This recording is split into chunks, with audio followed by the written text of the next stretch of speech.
City Council may be in recess, but Newport Beach had no shortage of civic conversation this week.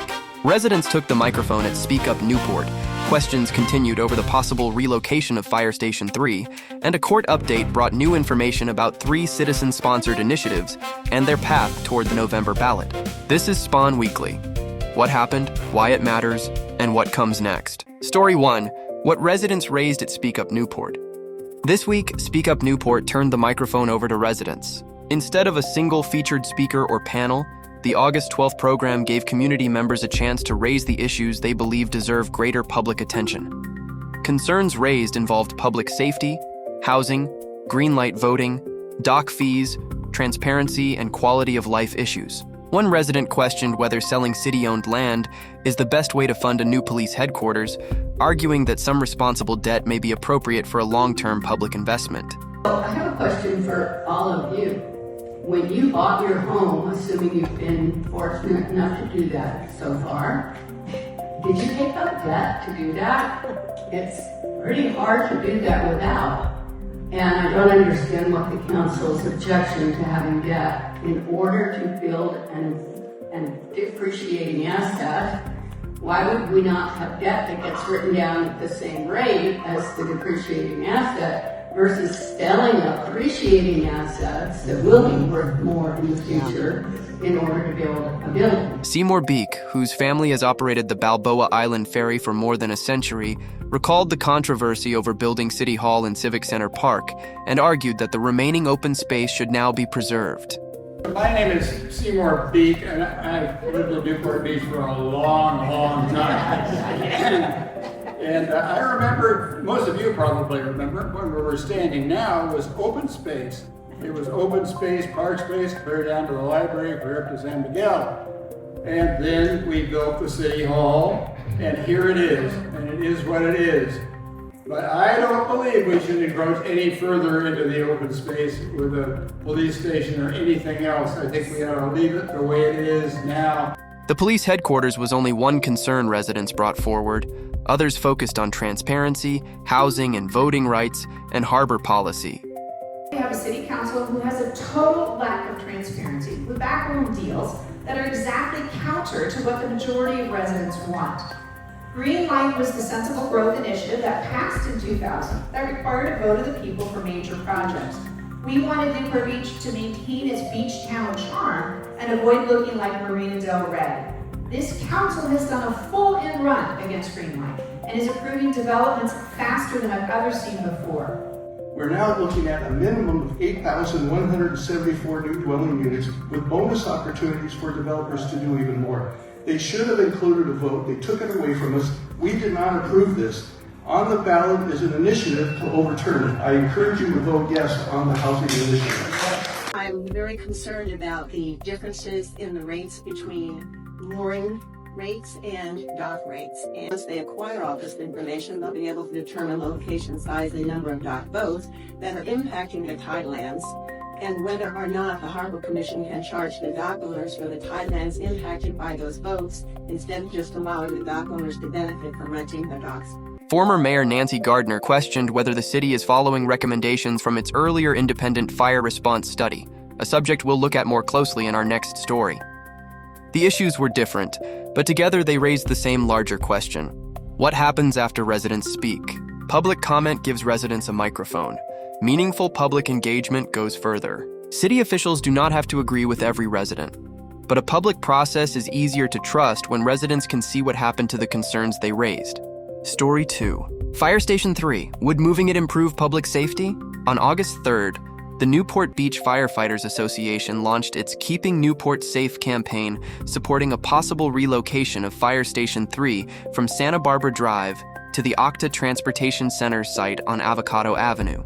The issue carried into National Night Out on August 4th, where residents had an opportunity to meet Newport Beach public safety personnel and learn more about local safety programs. The firefighters campaign argues that moving the station closer to Avocado Avenue could improve travel times to areas such as Harborview and the Port Streets, while increasing travel times to East Bluff. But residents are questioning whether moving Station 3 actually addresses the broader response time problems identified in the city's own independent study.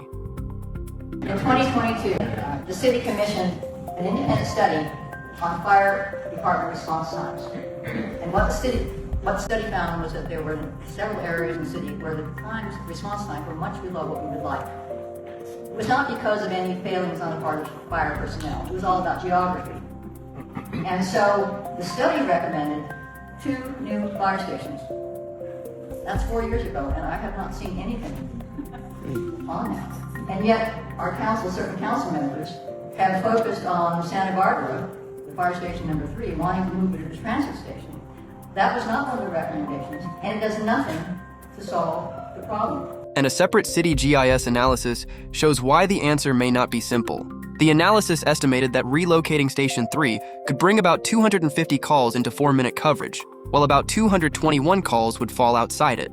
That suggests the proposal may shift where faster coverage occurs more than dramatically increase coverage citywide. The earlier study also identified the need for additional coverage, including a new station in the Bonita Canyon area and a possible jointly operated station serving Crystal Cove. The question is not simply whether Avocado Avenue improves response times for one neighborhood. It is, which approach produces the greatest improvement in emergency response across Newport Beach as a whole? That means comparing response times, call volumes, traffic conditions, coverage gained, coverage lost, costs, and future demand. Story 3, Sunshine Initiative Court Update. On August 12th, the court held another status conference in the ongoing legal fight over Newport Beach's citizen-sponsored initiatives. The hearing clarified an important development. Although the city clerk previously declined to accept the 3 newest petitions over publication concerns, Judge Julianne Bancroft had already ordered the city to send them to the Registrar of Voters for signature verification. So the signatures are being counted. The city complied with that order, meaning the Sunshine Initiative, Lifetime Term Limits Initiative, and District-Only Voting Initiative still have a possible path to the November ballot. But the August 12th hearing also brought a sharper warning from the court. Judge Bancroft reportedly criticized what she viewed as further delays and warned that if she ultimately orders the measures onto the ballot, she expects the city to comply immediately, reportedly raising the possibility of contempt if additional delaying tactics follow. That hearing has now prompted a special city council meeting on August 18th at 5 p.m. The council is scheduled to consider proposed ballot questions for the 3 initiatives, while making clear that doing so does not concede that the petitions legally qualify or waive the city's arguments in court. Then, on August 19th, Judge Bancroft is expected to rule on 2 major questions. First, whether the Sunshine Initiative violates the single subject rule, and second, whether the required notice of intent to circulate was adequately published. An issue that could affect all 3 newer initiatives, as well as the Responsible Housing Initiative. If the publication requirement is found inadequate, all 4 initiatives could fail to reach the ballot. If publication is upheld, the 3 newer measures could continue forward if their signatures are certified in time, while the Sunshine Initiative would still have to survive the separate single-subject challenge. And now we want to hear from you. When residents participate in Newport Beach government, what should meaningful public engagement look like? Is it being heard, getting answers, seeing alternatives considered, knowing how the final decision was reached? Tell us what you think. And here's what's coming up. August 18, the city will hold a community workshop for the airport area specific plan from 6 to 7:30 p.m. at the Newport Beach Public Library. August 18, a special city council meeting ahead of the initiative court hearing. August 19th, the court is scheduled to hear key issues involving the Sunshine Initiative, Responsible Housing Initiative, and other citizen-sponsored measures. Decisions that could determine which measures reach the November ballot. August 25th, the City Council returns from summer recess, with 1300 Dove Street expected to return for further action. This week showed that public participation can take many forms: speaking at a community forum, questioning a public safety proposal, or gathering signatures to put an issue before voters. And next week could bring some important answers. We'll be following both the court hearing, city council meeting, and more. Stay informed, stay engaged, still protecting our Newport.